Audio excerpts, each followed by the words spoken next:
평가원이 말하는 대로 공부합시다. V영어 김지영이고요. 반갑고요. 자, 이제 파이널 V 스피드 강좌. 진짜 파이널 강좌입니다. OT 진행할 텐데, 시간 참 빠르죠. 진짜 여러분들 정말 빨라요. 그리고 예년보다 제가 파이널 강좌를 좀 더 당겼어요. 이유가 있습니다. 왜 이렇게 얘기를 하고 있냐면, 첫 번째, 저는 원래 제가 하는 모든 강좌나 저는 개인 모의고사 출제할 때도 그렇게 얘기를 아이들한테 하는데, 최신 트렌드를 반영했다는 난 잘 모르겠고, 그동안 31년 동안 평가원이 했었던 것들을 담았다가 나의 목표거든. 내 개인 V 모의고사 낼 때도. 자, 얘도 마찬가지야. 제가 더 이상 뒤로 미룰 필요가 없어졌다는 게 거의 확정났기 때문에 제가 빠르게 강좌 오픈을 했습니다. 왜? 너네도 알죠. 2023년에 일어났었던 6월 평가원의 킬러 이슈 이후 9월 평가원 모의고사와 수능 그리고 6월 평가원 다음 해에 2024년에 여기까지 이어지는 이 흐름은 이제 안 바뀌겠다라는 게 거의 픽스 되었다는 느낌 때문에 더 이상 굳이 기다릴 필요 없다라는 생각이 너무 강력하게 들었어요. 그래서 제가 예년보다는 파이널 강좌를 좀 일찍 오픈했다라는 거. 자, 그다음 이거 제 얼굴입니다. 제가 자꾸 이렇게 물어보시던데 제 얼굴이 V 모양이라서 제가 V 영어인 거예요. 별 대단한 의미 없어요. 자, 파이널 V 스피드라고 하는 강좌에서는 모든 강좌에는 각각에 맞는 어떤 컨셉이 있잖아요, 얘들아. 제일 말하고 싶은 게 뭐냐면 이거야. 주요 핵심 유형과 조금 뜨거워할 만한 어려운 문제들 또는 기본적으로 너가 당연히 맞춰야 되는 유형에 대해서 이거지. 이제 마지막 파이널 단계의 마지막 양치기는 그래도 또 나랑 같이 하면 어떨까? 혼자 하는 것도 좋긴 한데 양치기로 여러분들 문제 많이 푼다 그러잖아. 그게 뭐 다시 말하면 어떤 느낌이야? 이젠 여러분들도 그동안에 배워왔었던 수많은 개념적 사고, 어떤 문제를 마주치면 이런 걸 해야 되겠다 등등등의 행동 영역을 알기는 알아. 뭘 어떻게 해야 될지는 알아.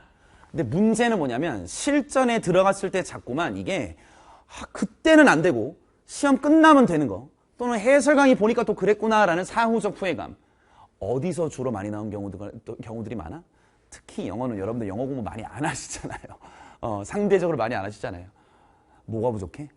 양이 좀 부족해서 그렇지.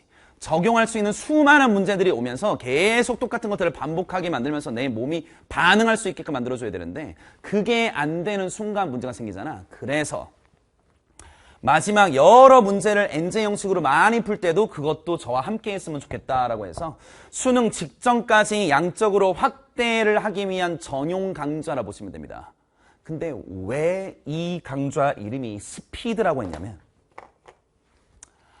진짜 말 그대로예요, 여러분들. 제가 보통 인강 스튜디오 버전을 찍거나 아니면 현장 전용 뭐 강좌 버전을 찍거나 현장 버전을 찍거나 정말 여러분들에게 정말 처절하게 해줘야 될 문제 또는 처절하게 해줘야 될 이야기가 들어가 있는 문제들은 보통 1시간 수업하면은 50분 기준으로입니다. 많으면 3문제. 조금 빡센 문제는 2문제 하는 경우들도 있어. 왜냐하면 문제 개수가 중요하지 않거든. 그 안에 담겨있는 단서들과 네가 알아야 될 개수가 중요한 거거든. 그래서 올인원 수업이나 제 유형독해 수업 보시면 거의 한 강에 한 많아야 3문제, 진짜 많아야 4문제일 겁니다.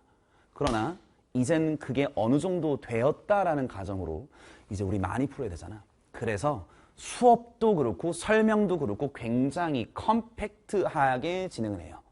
제가 어느 정도 지금 강의 찍어놓은 상태인데 그럼 스피드라고 하는 건 어느 정도까지 속도를 좀 내는 수업이라고 보시면 되냐면 특히 여러분들 막 강의를 너무 막 처음부터 끝까지 보는 게 부담스러우신 분들 더 뭐 이런 것까지 나한테 다 설명을 해줘야 되나 아우 이건 너무 미시적이지 않나 근데 개인적으로 저는 그 미시적이라는 게 도대체 무슨 소리인지 난 모르겠는데 얘들아 미시적인 건 언어에 없어. 다 알 건 알고 현장에서 네가 못하는 거는 그게 미시적으로 나중에 사후적인 평가가 되는 거고 일단은 다 해야 되지만 그럼에도 불구하고 그래도 마지막 파이널 단계에서는 여러분들이 많이 풀면서 빠르게 치고 나갔으면 좋겠다라는 그 마음을 네 혼자 가게 하기에는 내가 좀 불안하니까 함께 양치기 하자는 건데 속도 이 느낌일 거예요. 단적으로 말씀드리면 1시간 정도의 한 10문제 내외? 10문제 내외 정도로 빠르게 컴팩트하게 치고 나갈 겁니다. 마치 누구처럼 너네 왜 수업을 처음부터 끝까지 다 들어야 되는 그런 느낌 말고, 그게 학원이든 학교든 약간 클리닉성으로 내가 지금 잘했는지 못했는지만 짧게만 빨리빨리 포인트만 잡고 넘어가줬으면 좋겠다. 그래서 너네들이 가끔 이런 과외 선생님, 클리닉 해주는 선생님이 있었으면 좋겠다라는 그런 욕심이 있을 때가 있잖아. 그거야, 그거. 내가 그 역할 해줄게, 얘들아. 그래서 지리지리하게 끌고 가지 않을 거고 딱 잡고 넘어가는 느낌이 좀 될 거예요. 그래서 약간의 긍정적 불친절함이 느껴지는 강좌일 겁니다. 다시요. 긍정적 불친절함이 느껴지는 강좌일 거라고요. 그래서 나는 아직 기반이 되어 있지 않는 상태에서 무작정 들어오는 건 저는 안 하셨으면 좋겠고, 어느 정도는 내가 뭔가를 좀 풀 줄 아는데 그냥 빠르게 많이 양을 들리는데 내가 잘했는지 못했는지만 누가 와서 말해줬으면 좋겠다. 그걸 이 강좌에서 목표 지향점으로 삼을 겁니다. 그래서 여러분들, 심지어 교재도 굉장히 컴팩트해요.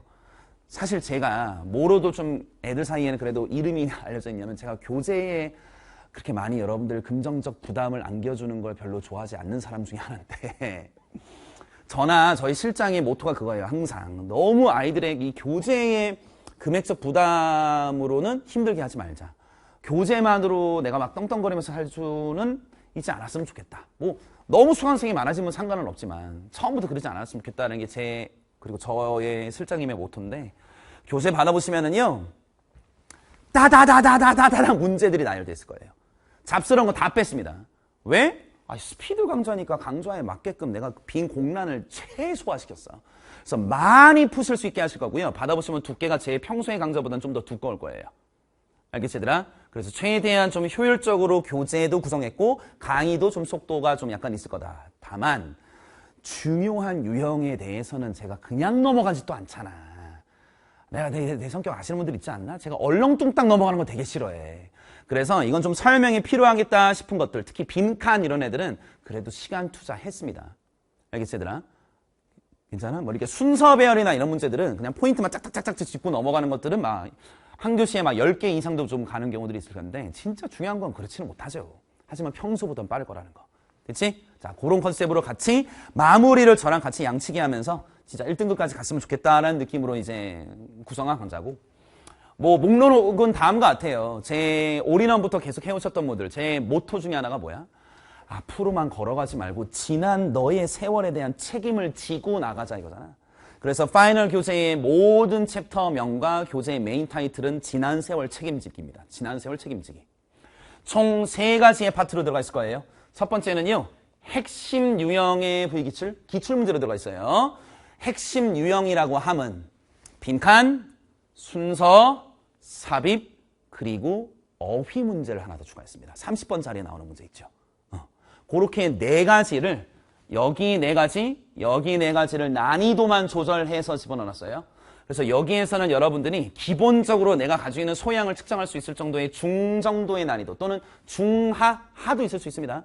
그러니까 나의 몸을 좀 풀 수 있는 용도, 또는 기본 점수는 무조건 받아야 되는 용도의 문제들만 집어넣습니다. 그렇다고 쉽지 않습니다. 알겠죠? 써드릴까? 빈칸, 순서, 삽입 문제, 4번째가 문맥 어휘 문제 30번짜리 있는 거. 그 2가지는, 이 2가지 파트는 다 똑같을 거예요. 매운맛은 매울 겁니다. 특히나 요즘처럼 영어가 빅 이슈가 된 상태에서는 어려운 문제에 대한 경험을 안 하시면 큰일 날 것 같아요. 근데 그 어려운 문제가 택도 없이 어려운 문제는 지양했고요. 요즘에 평가안이 이렇게 내더라를 비교할 수 있는 녀석, 파이널 강좌니까 그런 녀석으로 좀 선별을 했으니 가서 경험해 보시면 좋습니다. 문제는요, 고등학교 1학년, 2학년, 3학년 구별 없이 넣었어요. 물론 당연히 고3 문제가 제일 많지. 하지만 고2 문제도 중요하다 싶으면 전 넣습니다. 무시하지 마세요. 고2 문제도 중요한 거 많다. 그 다음에 파트 3가 뭐냐면 기본 유형이요. 그러니까 여기서 말하는 기본 유형이라는 건 제가 여기 읽어드릴까? 저도 이거 다 순서대로 외우지 못하니까. 밑줄의 함축 의미 21번. 근데 요즘에 좀 핫해서 이거를 매운매사 넣을까 할까 하다가 일단은 여기다 넣었는데, 어쨌든 밑줄 함축 의미. 그 다음에 주제, 제목, 요지, 주장 이런 애들. 그 다음이 어법, 그 다음에 무관한 문장, 그 다음에 요약문 완성, 그리고 장문까지. 그냥 그 도표 이런 애들 빼고 다 넣었다고 보시면 되겠습니다. 됐죠, 여러분들? 네. 그 정도 느낌으로 우리가 간다라고 생각하시면 될 거니까 여러분들은 아마 이 책 한 권에서 웬만한 유형은 다 보실 수 있게끔 만들어놨으니 그러니 조금 좀 두껍다라고 생각하시면 돼요. 하지만 교재 컴팩트하게 했으니 문제 양은 고민하지 않으셔도 될 거다. 됐죠? 참고로 원래 작년에는 여기에 파트 4가 있었어요. 파트 4가. 여기 뭐가 있었냐면 지난 세월 책임지는 부의 단어 파트가 좀 있었어요. 그러니까 원래는 어떻게 했었냐면 부의 단어라고 하는 녀석을 가져다가 너네 진짜 부의 단어가 얼마나 힘이 센지는 알지? 이걸 최근의 기출문장과 연동시켜가지고 다시 재편집을 한 부분을 제가 실어놨는데 요걸 또 저랑 저희 실장님이 또 외부 의견 수용 잘하지 않습니까? 이것까지 집어넣으니까 교재가 너무 두꺼워진다. 요거는 따로 좀 빼주실 수 없겠냐라고 해서 또 이걸 안 하진 않습니다. 제가 요 부의 단어의 지난 세월 책임지기 최근까지 출제되었었던 기출 또는 뭐 EBS 등등등등에 나왔던 문장들 통해서 다시 리마인드 할 수 있는 용도 그건 제가 따로 특강으로 뺄 거예요. 알겠지 얘들아? 그래서 필요하신 분들만 취사 선택할 수 있게끔 할 테니까 뭐 그건 여러분들이 선택을 하시면 되겠습니다. 그리고 후반부에 단어 정리한 거 있고 워크북은 제가 항상 모든 교재에 집어넣죠. 깨끗한 지문으로 다시 한번 연습할 수 있는 거 그리고 해석까지 정답과 해석까지 라고 보시면 돼요. 네, 그 정도로 여러분들 저랑 같이 뭐 진행할 거면 될 것 같은데 그러니까 제가 제일 안타까워하는 친구들이 이거예요. 마지막 순간에 파이널을 달려가는 그 과정 속에서 그냥 기출 문제만 많이 풀면 되겠지. 좋은데 이 기출 문제의 집은 여러분들이 잘 풀었는지 잘못 풀었는지를 곳곳마다 얘기해 주진 않는단 말이야. 그러니 나는 마치 약간의 좀 불친절한 과외 선생 느낌으로 빨리빨리 가니까 일일이 다 잡진 않으니까 그 느낌으로 여러분들과 끝까지 좀 함께 할 테니까 올해 제가 이렇게 파이널을 빨리 땡긴 그 의미를 여러분들도 같이 한번 느끼시면서 이제는 거의 웬만한 문제의 변수들까지 다 껴안고 이제 시험만 와라 라고 기대할 수 있는 수준까지 같이 한번 가도록 합시다. 알겠죠 여러분들? 자, 저는 강의에서 여러분들 만나뵐게요. 김정희였습니다.